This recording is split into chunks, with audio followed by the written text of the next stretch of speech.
Kwanza nikupongeze kwa kuja kijiji cha Mawengi kufanya ziara hii takatifu ya maendeleo endelevu ya wilaya yetu na mkoa wetu pamoja na taifa.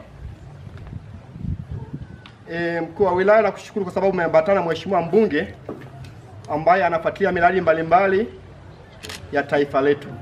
Mungu awabariki sana. Naenda moja kwa moja. Mheshimiwa mkuu wa wilaya, umeongea mambo ya maendeleo kijiji cha Mawengi, na sasa pamoja na miradi ambayo wanakuja kuwekeza hawa ndugu zetu watu wa kigeni. Nitakuwa sehemu zote mbili. Namba moja, nakushukuru kwa sababu umeongelea habari ya barabara ya kutoka Ikulu Mawengi kwenda Mavala. Mimi nikupongeze sana.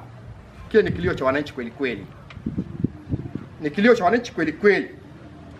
Na hilo kweli, mheshimiwa mkuu wa wilaya, kwa sababu mbunge yuko hapa, mkilichukua mkilifanyia kazi, hakika Mawengi mtabarikiwa kweli kweli. Lakini namba mbili, unachosema umeongelea hapa mheshimiwa mkuu wa wilaya, umesema pale kuna wenzetu wa MMY.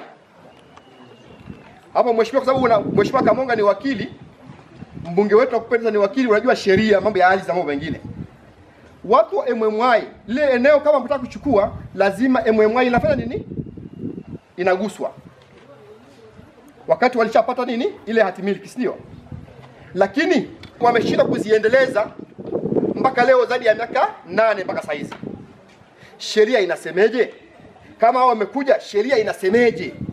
Wale eneo ambalo umepewa hawajawekeza kwa muda fulani, je, tuna uwezo kulipokea kama kijiji? Ndio jambo la msingi mheshimiwa mkuu wa wilaya. Lakini pia mheshimiwa mkuu wa wilaya, la mwisho ni kushukuru wewe kwa kuweka kamati ya ulinzi na usalama Ludewa iko shwari. Mungu akutie nguvu sana. Ludewa iko shwari. Tumesikia minong'ono kutoka huko na huko na huko, lakini Ludewa umesimamia vizuri.